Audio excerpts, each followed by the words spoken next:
everyone, my name is Mansi Kaushik and I'm an incoming freshman at UCLA. I recently graduated from Greenwood High International School here in Bangalore. It's a private school and I am an American citizen, but I applied from India. Fun fact, I actually have my own YouTube channel wherein I give college application advice and talk about my own college admissions journey. So far, I have uploaded a stats video, an extracurriculars video, reading my Common App essay video, and an IB results reaction video. So if you need any college application or IB advice, definitely contact Virtual Vine. But if you want to talk to me personally or want to watch any of my videos, I will ask the members of the Virtual Vine to put a link to my channel in the description below. But right now, let's get into how I got into UCLA. My perspective major is human biology and society, which is a version of public health, and I am thinking of double majoring in business economics. Main reasons. The first reason was definitely the pre-med program because I plan on applying to medical school in the future, and UCLA has one of the best biology programs in the entire nation, and they have unparalleled clinical hospital opportunities because they have the David Geffen School of Medicine right there, and it's one of the best medical schools in the country, and so that's great, as well as unparalleled research opportunities since UCLA is a premier research institute. And also UCLA has a lot of emphasis on interdisciplinary studies, which a lot of public schools don't. But at UCLA, it's really easy to double major and minor, or like double minor or something, and that's something I was really looking forward to because I wanted to pursue both health and business, and UCLA is great in both. Medical schools also look at the ranking of your school, so UCLA has risen in the rankings these past few years. I mean, it's been on par with the Ivies. I personally wanted to go to a reputed school, and so UCLA did that.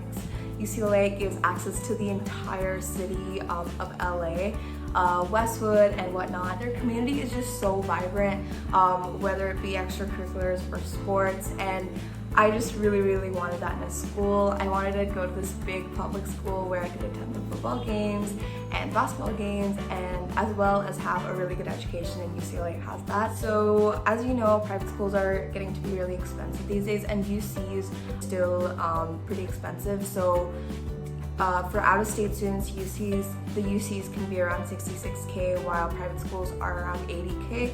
So the reason we shifted towards the UCs is because my family is planning to move back to California with me, and so we would get in-state 3 years out of the 4 I will be staying at UCLA. So that was a huge plus because in-state tuition is around half tuition out-of-state students have to pay, so that was a huge plus. Just another reason was that UCLA has been my dream school throughout my entire high school career, and I never thought I would get in, but I did, and I'm so glad to be finally attending it. As for scholarships and financial aid, UCLA does not award scholarships or financial aid to international students, but they are need blind to American citizens. They also have scholarships. Their 2 main scholarships, alumni scholarships and regent scholarships for American citizens, and those are invite basis, so you're basically invited to apply. I am not attending on any scholarships. As you know, UCLA is part of the University of California system. So the University of California system has a completely different application called the UC application. As I told you guys, I always knew that I wanted to apply to UCLA because it was my dream school, but I definitely researched about it. So what I did is I went to their website and I went through the majors. They have a majors list. I'll put it over here. But I went through that and I clicked on all the majors that I would be interested in. So that would be economics, business economics, human biology and society. I even looked at the interdisciplinary studies major, and so I just looked through it. I went through the faculty, what research the faculty were undergoing, how their research links to my interests, and I just surfed through the website. I really went in depth into the website, and I really researched every aspect that would be of interest to me. I took the SAT. I never took the ACT, but I took the SAT and I got a 1540 out of 1600. So UCLA doesn't require subject stats unless you're applying as an engineering major or to the engineering school. So I took 2 subject sets, but I ended up not submitting it to UCLA. So in 9th and 10th grade, I did the IGCSE board. I got 5 A stars, and then in 11th and 12th grade, I did the IB diploma. My final IB score was actually 41 out of 45. One thing I would say for the UCs is that scores are super important. Since they're all big public universities, they don't have a lot of time to sift through extracurriculars, so they give more importance to scores. UC application is good in the sense that you can apply to as many UCs as you want, but you just have to write 4 essays. So even if you're applying to 1, or even if you're applying to like 8, you have to write 4 essays regardless, and the essay prompts vary. There are 8 essay prompts, which I'll put over here. You can pick 4 out of the 8 according to your own wish, but yeah, the UCs do not require recommendation letters or interviews because, as I mentioned again, they are huge public universities who don't have the time to sift through that much. Activity I listed was my own organization, which is called Mission Seva. It's an NGO that I founded. We basically teach differently abled young adults how to make products, and then we sell those products on different platforms. My second activity was a research paper I wrote about the effectiveness of film in health and how film and media can further health. So research is super important to get into the top schools these days.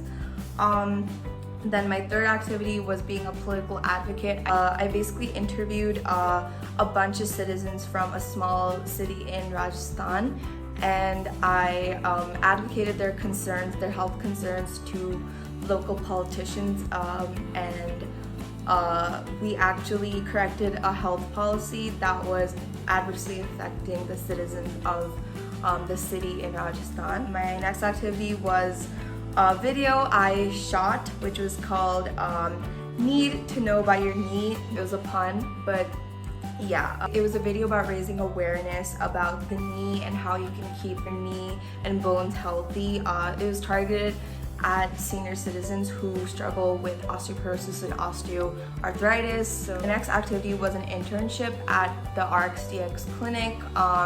It's basically a telemedicine clinic. So there I learned about the aspect of telemedicine and helped set up telecommunication clinics throughout Bangalore. Then my next activity was volleyball. I started a small team in my school for volleyball, and I also played recreational in my own residential society. The next one was an investment competition I took part in. It's called the KWHS Investment Competition, and in that we reached the national level, and it's basically where we had to create a stock portfolio for an imaginary client. Next activity was student council. I was the prefect of my house, so in our school we had 4 houses, and I was the prefect of one of those houses. It was called the Emerald House. My next 2 activities were internships at different hospitals where I got to shadow doctors and view surgeries and stuff, and it was really fun because I got an insight into my future career. And then my last activity was a competition that I took part in, which is called the World Scholars Cup, and in that I was named a top 50 debater out of 50,000 participants. The first award I listed was a commendation I received from the PSAT NMSQT. Basically, if you're an American citizen, you can take the PSAT test and you're eligible for some scholarships if you get an amazing score, which is usually 1,500 plus out of 1,520. I personally got a 1,460. It was good enough for me to be in the top 34,000 high scores, and they receive a letter of commendation. So that's what I received. My next honor or award was so in my school, they gave out achievement awards to the top scorers in a certain subject. So I received an achievement award for biology HL. Then my school also gives awards to the second best scorer of a certain subject. So I received an award for Spanish BSL as well as chemistry HL because I got the second highest in those 2 subjects. As for resources for international students, UCLA has a designated center called the Dash Shoe Center for international students and scholars. So they have a lot of information ranging from F1 students to J1 scholars or employment, citizenship and stuff like that. So definitely check that out. If you guys have any questions for me, being a student who has researched very thoroughly about UCLA, I will put my Instagram and my email right here. Really hope this video helped you guys. If you want to go to UCLA in the future, I hope this gave you an idea of what you need to do. So good luck to y'all. Thank you to the Virtual Vine for asking me to be an ambassador for UCLA. I hope to do more videos for the Virtual Vine in the future. But for now, bye and thank you.